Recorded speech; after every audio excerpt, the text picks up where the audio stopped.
देश में आने वाले लोकसभा चुनाव का माहौल बना हुआ है। बीजेपी और कांग्रेस पूरे दमखम के साथ तैयारियों में जुटे हुए हैं।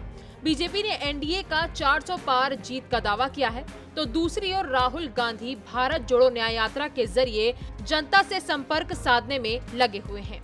कांग्रेस में इस समय सीट बंटवारे को लेकर सस्पेंस बना हुआ है। समाजवादी पार्टी ने अपनी 3 सूचियां जारी कर दी हैं, तो वहीं उत्तर प्रदेश में सपा ने कांग्रेस को 17 सीटों पर राजी किया है। अब बीजेपी की पहली सूची का इंतजार है। हालांकि चुनाव आयोग की ओर से चुनाव तारीखों को लेकर किसी भी तरह का ऐलान नहीं हुआ है। ऐसा माना जा रहा है कि जल्द ही आचार संहिता लागू कर दी जाएगी। जानकारी के मुताबिक बीजेपी मार्च के पहले हफ्ते तक उम्मीदवारों से लैस पहली सूची जारी कर सकती है। बीजेपी की पहली सूची में 100 उम्मीदवारों के नाम शामिल होने की उम्मीद जताई जा रही है। सूत्रों के अनुसार भाजपा की पहली सूची में उन सीटों का जिक्र होगा जिसमें 2014 और 2019 में बीजेपी को हार का सामना करना पड़ा था। बता दें कि पिछले लोकसभा चुनाव में बीजेपी के कई प्रत्याशी काफी कम वोटों से हार गए थे। ऐसे में ये सीटें बीजेपी के लिए प्राथमिकता पर हैं। तो चलिए अब जान लेते हैं कि बीजेपी खास तौर से किन राज्यों पर ज्यादा फोकस रख रही है। बीजेपी बड़ी ही सावधानी के साथ उम्मीदवारों के नामों पर मंथन कर रही है।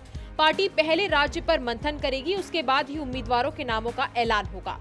तो वहीं बीजेपी के लिए यूपी सबसे बड़ी अग्नि परीक्षा होगी। बीजेपी का पूरा फोकस यूपी में है। इसके अलावा तमिलनाडु, केरल, आंध्र प्रदेश, तेलंगाना, कर्नाटक, तो वहीं पश्चिम बंगाल, पंजाब, जम्मू कश्मीर, उड़ीसा और महाराष्ट्र की हारी हुई सीटें शामिल हैं। भाजपा उम्मीदवार इन प्रदेशों की कई लोकसभा सीटों पर काफी कम अंतर से हारे थे। बीजेपी के लिए यूं तो हर राज्य में जीत की उम्मीद है, लेकिन कई ऐसी सीटें हैं जहां बीजेपी कोई गलती नहीं करना चाहती है।